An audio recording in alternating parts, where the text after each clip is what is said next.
Čaute bikery, vítam vás Dodo Bike Lifestyle. V dnešnom videu sa pozrieme na môj bike, pozrieme sa na ňo detailnejšie. Bike check ste už síce videli, ale dnes sa budeme venovať veciam, ktoré som musel a ktoré som chcel meniť za tú dobu, na ktorú na ňom jazdím.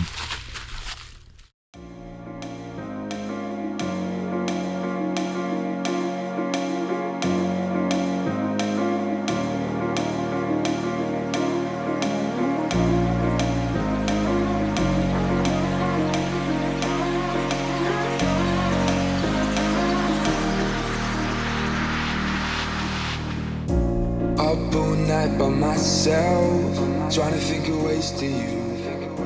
Your voice stuck. Takže prvý komponent, na ktorý sa pozrieme, budú výplety.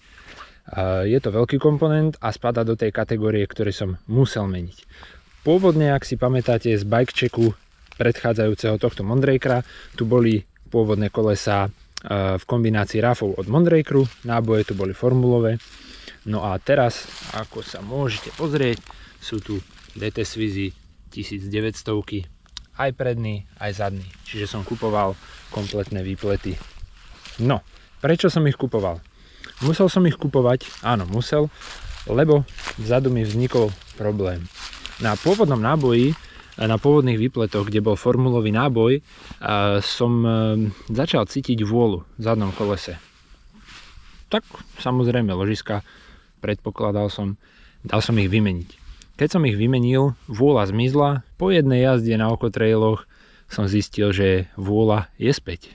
No, tak som si povedal, fajn, mohli to byť nekvalitné ložiska.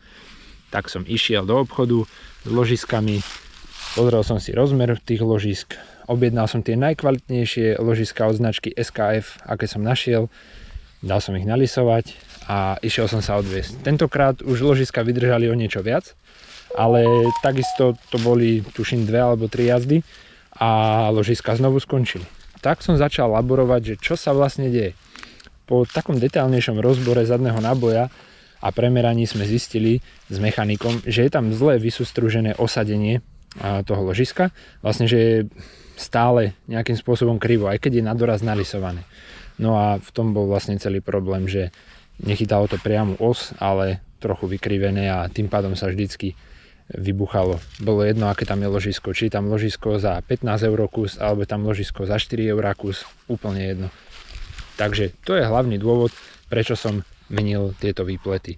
Dohnal som ich za super cenu, takže som ani neriešil, zobral som hneď oba, nahodil na bike, odskúšal a musím povedať teda, že za zhruba tú sezónu, čo ich jazdím, cca od minulého roka leta, tak sú perfektné.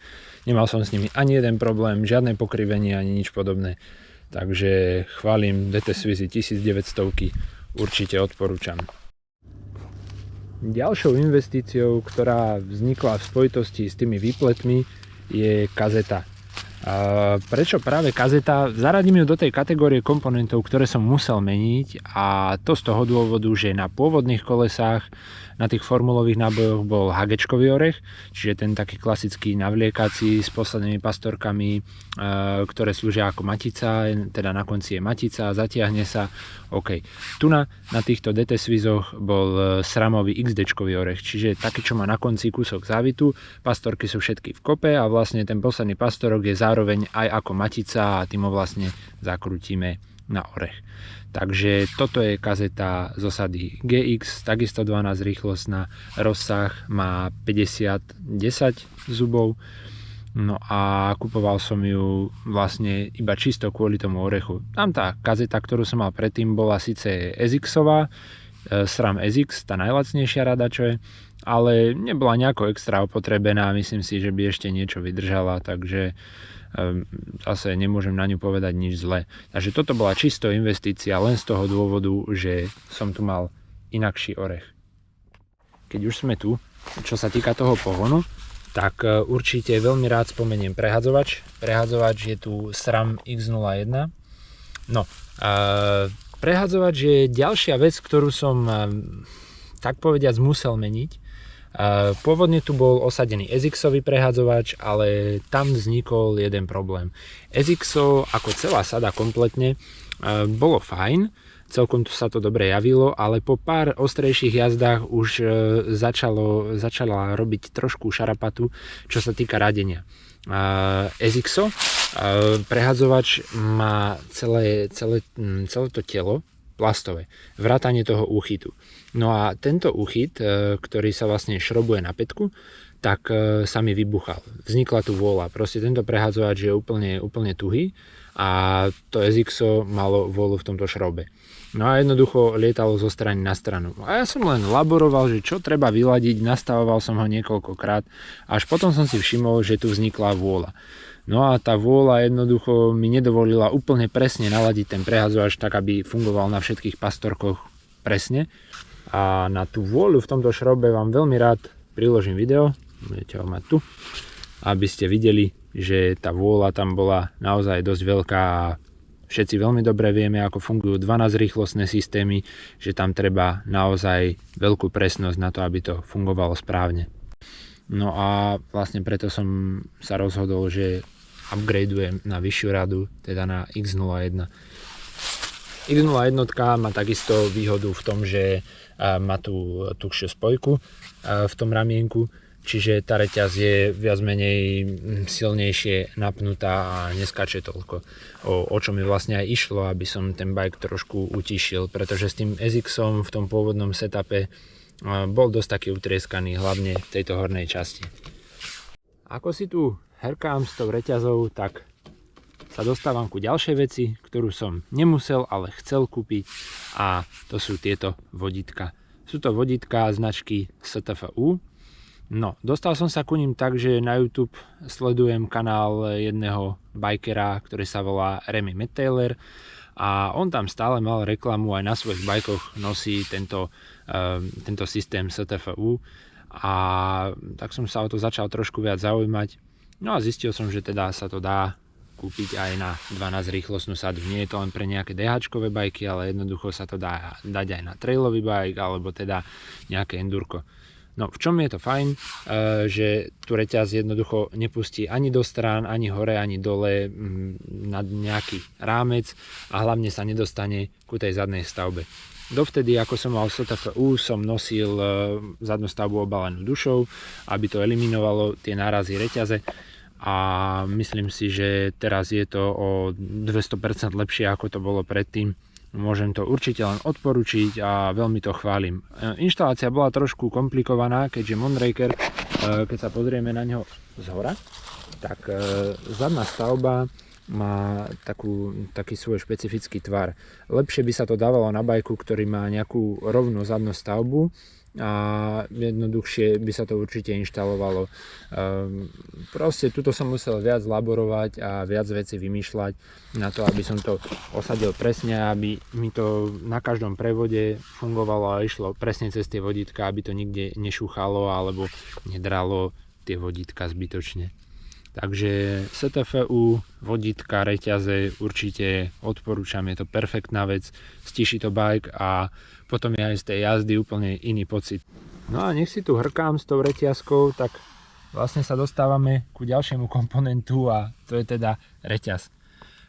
Reťaz je komponent, ktorý som si chcel kúpiť, nemusel som ešte, tá stará reťaz nebola ešte vyťahaná, neprepadla cez ňu mierka, ale chcel som vyskúšať túto reťaz a sme si na rovinu, chcel som to doladiť trošku, aby to aj nejako oživilo. Preto som zvolil takúto farbu reťaze. Je to vlastne reťaz SRAM XX1. Ako už môžete určite vedieť, táto reťaz je dosť drahá a ja som bol zastanca toho, že keď kupujem niečo, čo je spotrebný materiál, čiže napríklad reťaz, je to vec, ktorú človek väčšinou zničí, zahodí do koša, kúpi druhú a nerieši to, tak som si povedal, že čo tak raz vyskúšať, fakt dať nejakú drahú reťaz, že čo to spraví, či je tam naozaj nejaký rozdiel. Takže v podstate vo finále môžem povedať, že rozdiel tam je medzi tými lacnými reťazami, ktoré sa hýbu niekde okolo 40 eur a táto, ktorá stojí niečo okolo 90 eur. Tak nejaký rozdiel tam určite badám. Keď som ju nahodil, tak som vyskúšal mierku, zaznačil som si na nej miesto presne pokiaľ mi prepadla na tejto reťazi a vlastne od leta, čo ju mám, tak doteraz je marec, som ju meral a nejako extra sa to nepohlo. Je tam niečo na tej mierke, že kúsoček viac išla, ale nie je to, možno, že to nie je ani milimeter. Takže tam nejako to rolu nehralo. Čo sa týka toho opotrebenia, čo som veľmi prekvapený z toho, keďže som s touto reťazou už jazdil aj k bike parku, aj na závodoch som bol, aj nejaké výjazdy tu na pookolí sme si dali, takže tá reťaz už má niečo za sebou, nejaké tie kilometre, aj našlapané, aj nahrkané, aj všetko a musím teda povedať, že fakt je tam trošku cítiť ten rozdiel. Sám som zvedavý, ale koľko to vydrží a či to náhodou nepríde to opotrebenie nejako rázom.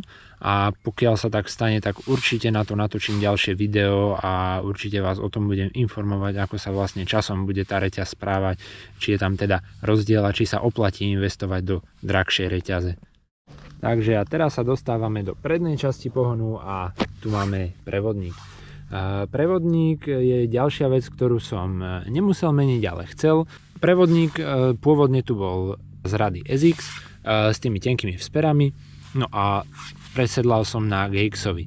GX-ovi mi prišiel mohutnejší, pevnejší, má rovnaký uchy, dokonca som si bral úplne rovnaký 32 zubový s 3 mm offsetom, takže v podstate som skopíroval rozmery, alebo teda parametre z toho starého a zobral som si len pevnejší. No a prečo som ten starý vyohýbal? Vyohýbal som ho trošku možno aj nejakým takým drsnejším používaním a hlavne tým, že som nemal bushguard, ale teraz tu už je.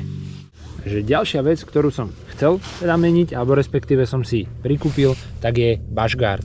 Bushguard je vlastne ochrana prevodníku, ktorá sa šrobuje na rám. Tento rám disponuje štandardom ISCG 05, čiže problém ho zohnať vôbec nebol. Tento model je konkrétne od značky Manobike a bol to pôvodne teda bushguard v kombinácii s horným vodítkom. A Mondraker má trošku tak zvláštne tvarovaný rám tu na okolo tlmiča, trošku trčí do strán a vlastne keď som sem založil ten bushguard aj s tým vodítkom, tak tu na mi o rám opieralo to horné vodítko. Tak som si to tak trošku po svojom upravil, urezal som z neho a ostalo mi vlastne iba tá spodná časť, bushguard. No a ten vlastne by mal zamedziť tomu, aby sa nejaké veci, ktoré ma môžu stretnúť na traili, nedotkli prevodníku. Tým pádom v podstate by mal ten prevodník aj dlhšie vydržať, takže sám som zvedavý, či to bude fungovať tak, ako si predstavujem, ale myslím si, že by to malo pomôcť. Takže od pohonu, kde bolo naozaj veľa upgradeov, sa presunieme do kokpitu, kde vznikol jeden upgrade, ktorý naozaj nie je vidieť a bude sa týkať brzdy. Takže brzdy na tomto bajku sú tie, čo tu aj boli originál, sú to SRAM Guide G2R. No, o čo ide? Prasiatka sú tu štvorpiestové a brzdy sú celkom fajn, ale čo sa mi stalo po jednej jazde, kde bol taký dlhší zjazd a musel som viac prebrzdiť zadnou brzdou, tak sa mi stalo, že zadná brzda mi ostala taká priseknutá. No a vravím, že čo sa to vlastne deje, tak asi tam je nejaký bordel okolo piestikov v prasiatku, tak som to prečistil čističom na brzdy, aby sa odtiaľ všetky tie nečistoty dostali preč. No lenže tu prišiel potom ďalší problém, že znovu keď sa zohriala tá brzda, tak zase ostala priseknutá zadná. No a teda som začal bádať, že čo sa vlastne deje s tým. Tak som došiel na fóre na to, že tu na vo vnútri v páčke je piestik, ktorý je plastový. No a tento piestik, keď sa zohreje kvapalina v celom tom okruhu brzdovom, tak tou teplotou ten plast vlastne expanduje a dokáže sa v tej komore, kde ten piestik behá, zaseknúť. Piestik je vlastne na opačnej strane tu na vo vnútri v páčke a tým pohybom ho my stláčame a kvapalinu posielame do prasiatka, kde sa stláčajú piestiky a platničky o kotúč. No a tento piestik sa teda prisekol vo vnútri v tej svojej dráhe. No a keď sa ochladil, tak sa zase trošku stiahol a brzda znovu fungovala relatívne normálne, lenže už mala taký špongiový chod a vydávala také vrzgavé zvuky. Tak som teda zistil na fóre, že ten piestík by trebalo vymeniť. No a čo som teda urobil? Hľadal som piestík, moc som ich nenašiel, našiel som stále iba tie plastové. Tak ma napadlo, že pozriem na AliExpresse. Zalička, možno, že tam niečo bude. A našiel som titánový piestík za 5 €. No, tak som ho hneď aj objednal. Objednal som iba jeden zatiaľ, predná zatiaľ drží, tá je v poriadku, ale teda na zadnú som si objednal a doma som spravil rozborku. Tu vám teraz ukážem. Takže rozborka bola celkom jednoduchá až na jednu vec. Tu na začiatku páčky je segerka, ktorá vlastne drží vo vnútri, aby ten piestík nebiehal ďalej ako má. Je tam osadenie na ňu, no lenže tej segerke som sa nemohol dostať so žiadnymi kliešťami, takže som si musel svoje segerkové kliešte upraviť na to, aby som sa tam s nimi dostal a mohol vytiahnuť ten starý piestík. Inak celkovo takto tá robota nebola nejaká hrozná, piestík som vytiahol starý, dal som gumičky na nový, pružinku, nahodil som ho tam, všetko som si podoťahoval tak, ako má byť, uzavrel a odzdušnil som si brzdu. Odtedy brzda má krásny klikavý chod, žiadny problém, že by tam bol, to vôbec. No a som teda zvedavý, ako sa to bude chovať, keď bude teplejšie počasie a pôjdem nejaký trail, na ktorom bude treba viac brzdiť, nejaký prudší, keď sa to riadne poprebrzďuje, že či teda tam už nebude vznikať taký nejaký podobný jav, alebo teda či nebude meknúť tá páčka alebo niečo podobné. Ale teda s tým piestíkom by už problém nemal byť, keďže už není z materiálu, ktorý dokáže teplom sa nejako roztiahnuť. Takže počas zimy som ešte stihol nejaké veci, vidlica bola na repase, to myš bol na repase, sedlovku som nedával repasovať, lebo tá funguje fajn, nedrhne ani nič podobné, stále ju mažem, takže myslím si, že údržby má dosť, tak som to vôbec nemal potrebu riešiť.